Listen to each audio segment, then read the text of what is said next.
এটা সমদ্বিবাহু হয়ে গেল, দুটো বাহু সমান। এবার যদি কি করি, আমি তিনটা বাহুকে সমান করব, তিনজনই সমান। মমিন, দিলওয়ার, সোহেল, ওরা তিনজনই কিন্তু একই সমান, একই সমান। তাহলে একই সমান যদি থাকে তাহলে তিনজনই কিন্তু একই সমান হয়ে গেল, এ বি সি। তাহলে এই বাহুটা, এই ত্রিভুজটা হবে সমবাহু, মানে সবাই সমান। সম মানে সমান, হ্যাঁ? তো সমান, তো সমবাহু ত্রিভুজ। যার তিনটি বাহু সমান তাকে আমরা সমবাহু ত্রিভুজ বলবো।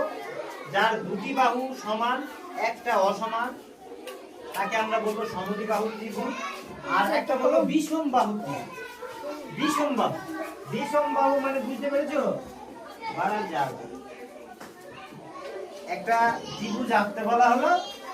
এবার সারা তো বলা হলো তুমি একটা ত্রিভুজ আঁকো, তো তুমি এরকম ভাবে একটা দাগ দিয়ে দেবে। এবার একে বললাম, শেখ সাকিবকে বললাম তুমি এসো তো, ও তখন এরকম একটা দাগ দেবে, বুঝতে পেরেছো? এবার পিয়ারু বলছে যে স্যার যে গেছে তো আমি একটা দাগ মেরে দিই, একটা রেখা মেরে দিই। ও তখন এইরকম ভাবে একটা দাগ দেবে। দেখো তিনটেই কিন্তু বাহু আছে, ত্রিবাহু আছে, তিনটেই বাহু আছে। এবার এগুলো নাম দিতে হয়, নাম দিব না জি? একটু করে চিনবে এটা কোন কোন ত্রিভুজ, হ্যাঁ? এর নাম দিয়ে দিল।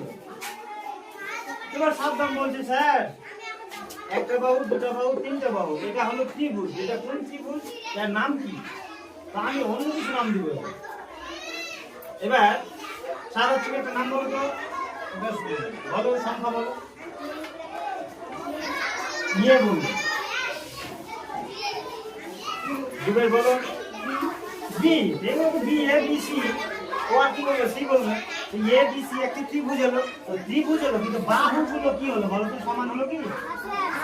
হ্যাঁ, এই বাহুটা সব থেকে ছোট, তার থেকে এই বাহুটা একটু ছোট, ওই বড়, ওর চাইতে এটা বড়, আর ওর চাইতে এটা বাহু বড়। মানে তিনটা বাহু তিন রকম, একটাও বাহু কিন্তু একটার সাথে আরেকটা সমান নেই, অসমান। তাহলে এটাকে আমরা বলবো বিষম বাহু ত্রিভুজ। কি বলবো? বিষম বাহু ত্রিভুজ। বিষম বাহু ত্রিভুজ। তাহলে আমরা ত্রিভুজ কয় প্রকার পেলাম? তিন প্রকার। সমবাহু ত্রিভুজ,